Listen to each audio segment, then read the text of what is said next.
नमस्कार, मी श्वेता अंकले. तरुण भारत न्यूज बुलेटिनमध्ये आपल्या सर्वांचे स्वागत. आता पाहूया ठळक घडामोडी. चिकोडी तालुक्यातील तीर्थक्षेत्र येडूर येथील श्री वीरभद्रेश्वर मंदिरात नूतन राजगोपुर उद्घाटन, कळसारोहण आणि महाकुंभाभिषेक कार्यक्रमामध्ये सहभागी होण्यासाठी भारताचे उपराष्ट्रपती CP राधाकृष्णन बेळगावच्या सांब्रा विमानतळावर त्यांचे आगमन झाले. त्यांच्या आगमनावेळी राज्यपाल थावरचंद गेहलोत, सार्वजनिक बांधकाम मंत्री सतीश जारकिहोळी, राज्यसभा सदस्य इराणा कडाडी, बेळगाव जिल्हाधिकारी मोहम्मद रोशन, पोलीस आयुक्त भूषण बोरसे, महापौर मंगेश पवार, उपमहापौर वाणी जोशी आणि अन्य अधिकारी उपस्थित होते. कार्यक्रमाचा उद्देश मंदिरातील धार्मिक आणि सांस्कृतिक परंपरेचा गौरव करणे होता. उपराष्ट्रपतींच्या उपस्थितीमुळे कार्यक्रमाला विशेष महत्त्व आणि शैक्षणिक तसेच आध्यात्मिक उत्साह मिळाला. उपस्थितांनी उपराष्ट्रपतींचे जोरदार स्वागत केले. भारताचे उपराष्ट्रपती CP राधाकृष्णन यांनी आज गुरुवार दिनांक 5 मार्च रोजी चिकोडीच्या समृद्ध आध्यात्मिक व सांस्कृतिक परंपरेचे कौतुक करत ही भूमी भगवद्गीताच्या शाश्वत संदेशाचे आणि वसुधैव कुटुंबकम या भारतीय तत्त्वज्ञानाचे प्रतीक असल्याचे सांगितले. धार्मिक कार्यक्रमामध्ये बोलताना त्यांनी संपूर्ण जग एक कुटुंब असल्याची भावना भारताच्या आध्यात्मिक परंपरेत खोलवर रुजलेली असून मानव आणि निसर्ग यांच्यातील सुसंवाद राखण्याचा संदेश हिंदू तत्त्वज्ञानातून दिला जातो असे नमूद केले. त्यांनी वीरशैव लिंगायत परंपरेच्या आध्यात्मिक, शैक्षणिक व सामाजिक कार्याचे कौतुक करत कर्नाटक आणि महाराष्ट्रात या समाजाचे 1 कोटीहून अधिक अनुयायी असल्याचे सांगितले. कृष्णा नदी तीरावरील श्री वीरभद्र मंदिर आणि कडसिद्धेश्वर मठ येथे 1 ते 6 मार्च दरम्यान विविध धार्मिक, आध्यात्मिक व सांस्कृतिक कार्यक्रमांचे आयोजन करण्यात आले आहे. या कार्यक्रमाला थावरचंद गेहलोत, DK शिवकुमार, MB पाटील यांच्यासह अनेक मान्यवर व नागरिकांनी उपस्थित राहून वीरभद्राचे दर्शन घेतले. बेळगाव शहरात गेल्या आठवड्यापासून महानगरपालिकेकडून व्यापारी परवाना तपासणी मोहीम सुरू असून गुरुवार दिनांक 5 मार्च रोजी कोणतीही पूर्वसूचना न देता थेट दंडात्मक कारवाई केल्याचा आरोप व्यापाऱ्यांनी केला. या कारवाईच्या निषेधार्थ बापट गल्लीतील व्यापाऱ्यांनी काही काळ आपली दुकाने बंद ठेवून आंदोलन करत नाराजी व्यक्त केली. व्यावसायिक अंकुश केसरकर यांनी सांगितले की नवीन परवाने काढणे आणि जुन्या परवान्यांचे नूतनीकरण करण्याची प्रक्रिया अत्यंत किचकट असून पूर्वसूचना न देता कारवाई करणे योग्य नाही. यावेळी व्यावसायिक किल्लेकर यांनी परवाने नूतनीकरणासाठी योग्य कालावधी देण्याची मागणी केली. पालिका कर्मचाऱ्यांशी झालेल्या चर्चेनंतर व्यापाऱ्यांना नूतनीकरणासाठी काही अवधी देण्याचं आश्वासन देण्यात आलं आणि त्यानंतर परिस्थिती निवळली. इराण, इस्रायल आणि अमेरिकेसह मध्य पूर्वेत निर्माण झालेल्या युद्धजन्य परिस्थितीचा थेट परिणाम आता सोन्या चांदीच्या बाजारपेठेवर दिसू लागला आहे. आंतरराष्ट्रीय तणाव, हवाई वाहतूक थांबणे आणि मालाची आयात ठप्प झाल्याने मौल्यवान धातूंच्या दरामध्ये मोठी वाढ झाली आहे. सोने व्यापाऱ्यांच्या माहितीनुसार सोन्याच्या दरामध्ये प्रतितोळा सुमारे 15 ते 20 हजार रुपयांची वाढ झाली असून चांदीच्या दरातही किलोप्रमाणे सुमारे 30,000 रुपयांची उसळी नोंदवली जात आहे. युद्धामुळे पुरवठा खंडित झाला असून मागणी वाढल्यामुळे येत्या काळात दर अधिक वाढण्याची शक्यता तज्ज्ञांनी व्यक्त केली आहे. गुढीपाडवा, अक्षय तृतीया आणि लग्नसराईच्या हंगामाच्या पार्श्वभूमीवर वाढलेले दर सामान्य ग्राहकांच्या खरेदीवर परिणाम करत आहेत. त्यामुळे अनेकांना सोने खरेदी करणे कठीण होऊ शकते अशी खंत ग्राहक व्यक्त करत आहेत. कर्नाटक लोकप्रिय जनसेवा संस्था तसेच अपंगांच्या हक्कांसाठी कार्यरत विविध संघटनांच्या वतीने गुरुवारी आंदोलन करून जिल्हाधिकाऱ्यांना निवेदन देण्यात आले. आगामी कर्नाटक राज्याच्या अर्थसंकल्पात दिव्यांग व्यक्तींच्या विविध मागण्या पूर्ण कराव्यात अशी मागणी आंदोलनकर्त्यांनी केली. आर्थिक मंदी, वाढता राहणीमान खर्च आणि मर्यादित रोजगार संधींमुळे अनेक दिव्यांग व्यक्तींना मोठ्या अडचणींचा सामना करावा लागत असून त्यापैकी अनेक जण कुटुंबांवर अवलंबून असल्याचे त्यांनी नमूद केले. दिव्यांगांना दिले जाणारे मासिक पेन्शन किमान 16,000 रुपयेपर्यंत वाढवावे, सर्व दिव्यांगांना प्राधान्याने BPL रेशन कार्ड द्यावे आणि किमान 2 लाखांपर्यंत वार्षिक आरोग्य विमा संरक्षण देण्यात यावे अशी प्रमुख मागणी करण्यात आली.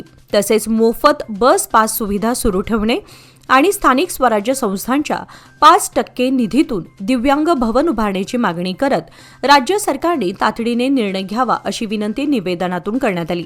यावेळी गजानन साबन्नवर, सचिन पाटील, यल्लाप्पा बांदिवडेकर, परशुराम मनोळकर, राजेश शिंदे, अभिजित बाळेकुंद्री, रावसाहेब देवरमणी यांच्यासह सीमा इनामदार आदी उपस्थित होते.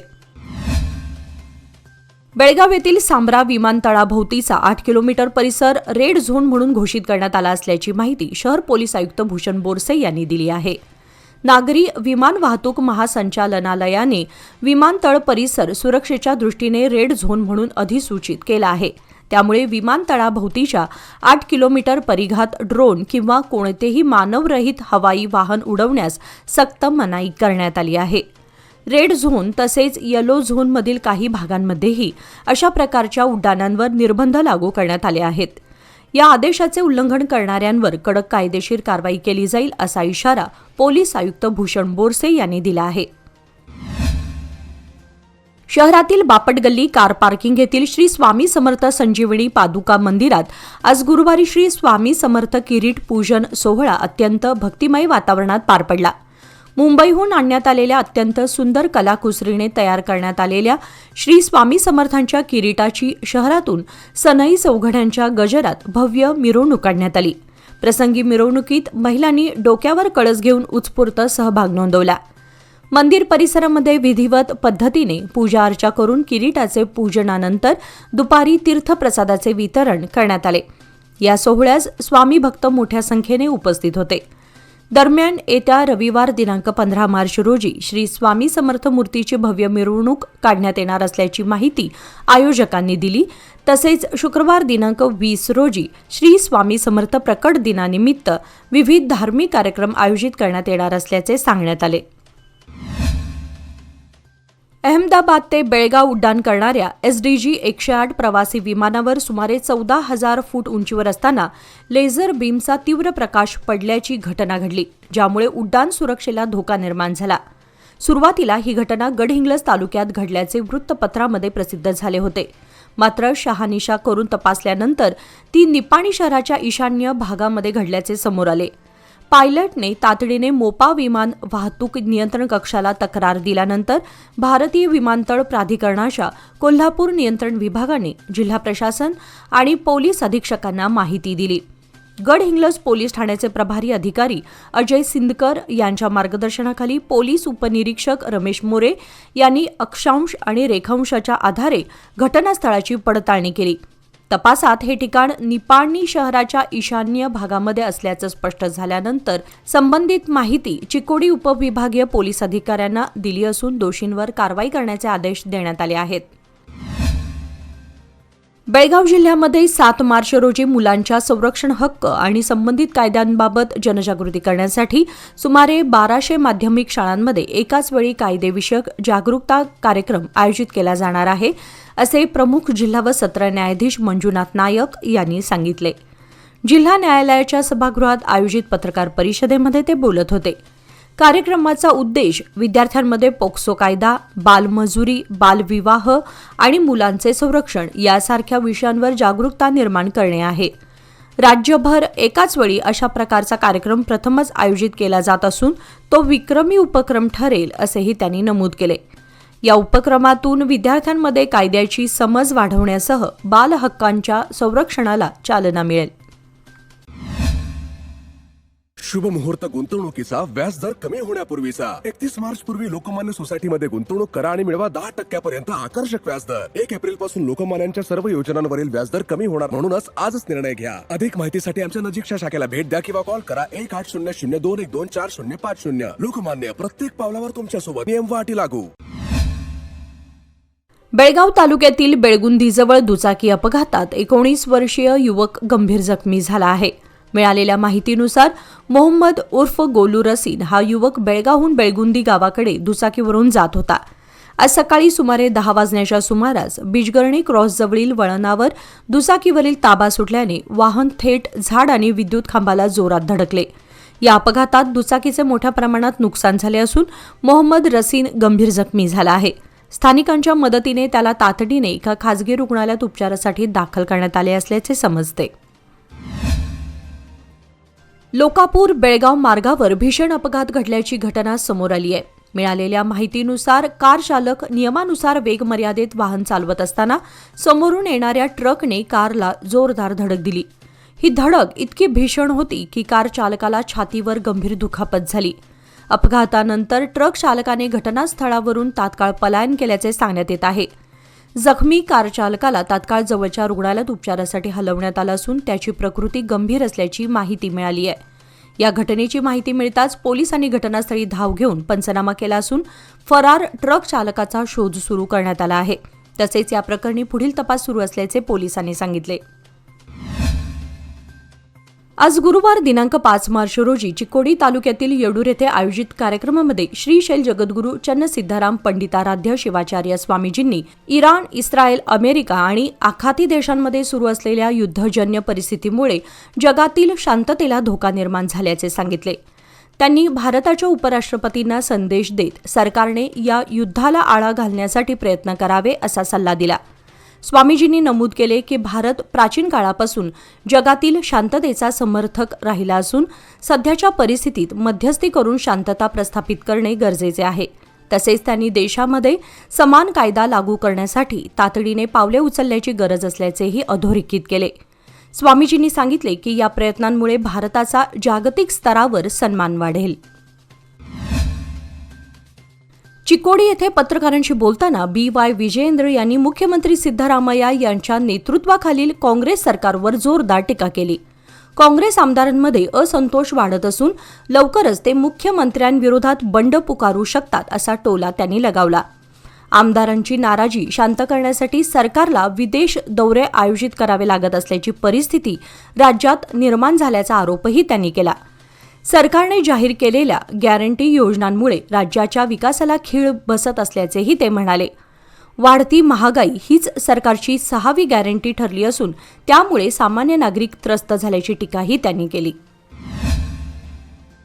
बेळगाव शहरातील भेंडीबाजार परिसरातील एका कापड दुकानासमोरून चोरीला गेलेली मोटारसायकल बुधवारी मेंडसे गल्लीतील एका दुकानासमोर रस्त्याच्या कडेला आढळून आली. ही मोटारसायकल 25 फेब्रुवारी रोजी सकाळच्या सुमारास चोरीला गेली होती, ज्याची तक्रार भाऊ मुसळे यांनी मार्केट पोलीस ठाण्यामध्ये केली होती. मोटारसायकलचा फोटो एका व्हॉट्सअॅप ग्रुपवर फिरत असल्याची माहिती मिळाल्यानंतर लोकांनी मेन्सी गल्ली परिसरात पाहणी केली. त्यावेळी जवळील दुकानातील कामगार आणि रिक्षाचालकांनी मोटारसायकल रस्त्याच्या कडेला बाजूला ठेवलेली असल्याचे सांगितले, ज्यावरून चोरी झाल्यानंतर ती इथे सोडली गेली असावी असा अंदाज व्यक्त केला जात आहे. अखेर बुधवारी मोटारसायकल मूळ मालकाला परत मिळाली. आज गुरुवार दिनांक 5 मार्च रोजी सुवर्ण कर्नाटक मानव हक्क संघटनेच्या वतीने बेळगाव तालुक्याचे तहसीलदार बसवराज नागराळ यांनी भेट घेऊन वृद्धापकाळ पेन्शन बंद झाल्याबद्दल निवेदन दिले गेले. अनेक वृद्ध व्यक्तींना पेन्शन बंद झाल्यामुळे आर्थिक अडचणींना सामोरे जावे लागत असल्याची तक्रार संघटनेकडे प्राप्त झाली होती. संघटनेच्या पदाधिकाऱ्यांनी तहसीलदारांची भेट घेऊन तात्काळ पेन्शन सुरू करण्याची विनंती केली. तहसीलदारांनी या प्रकरणाची दखल घेत प्रशासनाच्या वतीने शक्य ते सहकार्य करण्याचे आश्वासन दिले. यावेळी समाजसेविका जिल्हाध्यक्ष सुनीता सुभेदार, उपाध्यक्ष राजू भासने, रझिया शेख, अनुराधा सुमार, महादेव कमानीदार, शुभांगी निकम आणि इतर सदस्य उपस्थित होते. हनुमान नगर परिसरात नव्याने उभारण्यात आलेल्या स्पीड ब्रेकरवर कोणतेही रंगकाम, रिफ्लेक्टर किंवा इशारा फलक नसल्यामुळे दुचाकी अपघात झाल्याची घटना घडली आहे. या अपघातात एका महिला दुचाकीस्वाराला दुखापत झाल्याची माहिती मिळाली असून मिळालेल्या माहितीनुसार संबंधित रस्त्यावर अलीकडेच स्पीड ब्रेकर बसवण्यात आला आहे. मात्र त्यावर पांढरे पिवळे रंगकाम, रिफ्लेक्टर किंवा सूचना फलक नसल्यानं तो विशेषतः रात्रीच्या वेळी वाहन चालकांना दिसत नाही. त्यामुळे वाहन चालकांना अचानक ब्रेक लावावे लागतात. प्रसंगी वाहनाचा तोल जाऊन अपघात घडण्याची शक्यता निर्माण होते. या घटनेनंतर स्थानिक नागरिकांनी प्रशासनाच्या दुर्लक्षाबाबत नाराजी व्यक्त केली आहे. दरम्यान नागरिकांनी संबंधित प्रशासनाने तात्काळ दखल घेऊन स्पीड ब्रेकरवर योग्य रंगकाम करणे, रिफ्लेक्टर बसवणे आणि इशारा फलक लावण्याची मागणी केली आहे, जेणेकरून भविष्यात असे अपघात टाळता येतील. वाढत्या उष्म्याबरोबरच शहरात पाणी समस्या गंभीर बनू लागली आहे, तर दुसरीकडे जलवाहिन्यांच्या गळतीमुळे पाण्याचा अपव्यय होऊ लागलाय. जलवाहिन्यांच्या दुरुस्तीबाबत L&T आणि मनपा उदासीन असल्याचं दिसत आहे. एकीकडे मनपा पाणी जपून वापरण्याचा संदेश देत आहे, तर दुसरीकडे प्रशासनाच्या दुर्लक्षामुळे पाण्याचा अपव्यय होऊ लागलाय. कपिलेश्वर ब्रिजखाली पाईपलाईन गळती लागून दिवसभर शेकडो लिटर पाणी वाया जात होतं. L&T कंपनीचे कर्मचारी तात्पुरती मलमपट्टी करून दुरुस्ती करत आहेत. मात्र 2-4 दिवस गेले की पुन्हा ये रे माझ्या मागेल्या याप्रमाणे पुन्हा जलवाहिनीला नादुरुस्ती होऊ लागली आहे. शहरात पाण्यासाठी नागरिकांची धावपळ सुरू असताना शहरात 7-8 दिवसाआड पाण्याचा पुरवठा केला जातो. सातत्याने शहरात जलवाहिन्यांच्या गळतीचं प्रमाण वाढू लागलंय. त्यामुळे 5% पाणी असंच वाया जाऊ लागलं आहे. त्यामुळे पाणी समस्या गंभीर बनू लागली आहे. अशा परिस्थितीत विनाकारण वाया जाणारं पाणी तातडीने थांबवणं गरजेचं आहे. बेळगाव शहरामध्ये L&T कंपनीमार्फत पाईपलाईन आणि ड्रेनेजचं काम सध्या युद्धपातळीवर सुरू आहे. मात्र या कामामुळे काही ठिकाणी नागरिकांना मोठ्या अडचणींचा सामना करावा लागत आहे. शहरातील गोंधळी गल्ली परिसरात गेल्या 15 दिवसांपासून पाईपलाईन टाकण्याचं काम सुरू आहे. या कामानंतर संपूर्ण रस्ता धुळीने माखला असून नागरिक आणि वाहन चालकांना मोठा त्रास सहन करावा लागत आहे. या ठिकाणी टाकण्यात आलेली माती आणि चर खचत असल्याने रस्त्याची स्थिती अत्यंत खराब झाली आहे. दरम्यान बुधवारी सायंकाळी एक मालवाहू रिक्षा रस्त्यात तयार झालेल्या खड्ड्यात अडकली. त्यामुळे काही काळ वाहतुकीमध्ये अडथळा निर्माण झाला. स्थानिक नागरिकांनी L&T कंपनीच्या कामकाजातील बेफिकिरीवर नाराजी व्यक्त केली असून तातडीने रस्ता दुरुस्त करून नागरिकांना दिलासा द्यावा अशी मागणी करण्यात येत आहे. कर्नाटकातील काँग्रेस सरकार पूर्णपणे अपयशी ठरले असून पंचहमी योजनांमुळे सरकारी तिजोरी रिकामी झाली आहे असा आरोप भाजप प्रदेशाध्यक्ष BY विजयेंद्र यांनी केला आहे. बेळगाव जिल्ह्यातील एकसंबा येथे आयोजित VBG रामजी योजना जागृती कार्यक्रमामध्ये ते बोलत होते. राज्यात महसूल वाढवण्यासाठी सरकार मोठ्या प्रमाणात दारू दुकानांना परवाने देत असून राज्यात दारू दुकानांचा सुळसुळाट सुरू असल्याचा आरोपही त्यांनी केला. महिलांच्या हिताकडे सरकार दुर्लक्ष करत असल्याचेही ते म्हणाले. राज्यातील राजकीय परिस्थिती गंभीर असून मुख्यमंत्री सिद्धरामय्या यांनी दिलेली अनेक आश्वासने पूर्ण झालेली नाहीत अशी टीकाही त्यांनी केली. रिक्त सरकारी पदे भरण्याचे आश्वासन दिले असतानाही भरती प्रक्रिया सुरू न झाल्यामुळे हजारो तरुणांना आंदोलन करावं लागत असल्याचंही विजेंद्र यांनी सांगितले. या कार्यक्रमाला राज्यसभा सदस्य, आमदार तसेच इतर मान्यवर उपस्थित होते. बेळगाव जिल्ह्याचे विभाजन करून चिकोडीला स्वतंत्र जिल्हा घोषित करण्याचा अंतिम निर्णय मुख्यमंत्री घेणार असल्याचे पालकमंत्री सतीश जारकिहोळी यांनी स्पष्ट केले आहे. बेळगावमध्ये पत्रकारांशी बोलताना त्यांनी सांगितले की जिल्हा भौगोलिकदृष्ट्या मोठा असल्यामुळे प्रशासकीय सोयीसाठी चिकोडीला स्वतंत्र जिल्हा करण्याची मागणी अनेक वर्षांपासून आहे. याबाबत जिल्ह्यातील सर्व आमदारांची संयुक्त बैठक घेण्याची सूचना मुख्यमंत्री सिद्धरामय्या यांना देण्यात आली आहे. अर्थसंकल्पावेळीच जिल्हा विभाजन करणं बंधनकारक नसून सरकारने निर्णय घेतल्यास अर्थसंकल्पानंतरही नवीन जिल्हा घोषित करता येतो असेही त्यांनी सांगितले. त्यामुळे आता मुख्यमंत्र्यांच्या निर्णयाकडे सर्वांचेच लक्ष लागले आहे. याचबरोबर आजचे बातमीपत्र इथे संपले. अधिक माहिती आणि ताज्या घडामोडींसाठी पाहत रहा तरुण भारत न्यूज चॅनल. तसेच आमच्या चॅनलला लाईक, शेअर आणि सबस्क्राईब करायला विसरू नका. आणि विश्वासार्ह बातम्यांसाठी दररोज वाचा दैनिक तरुण भारत. धन्यवाद.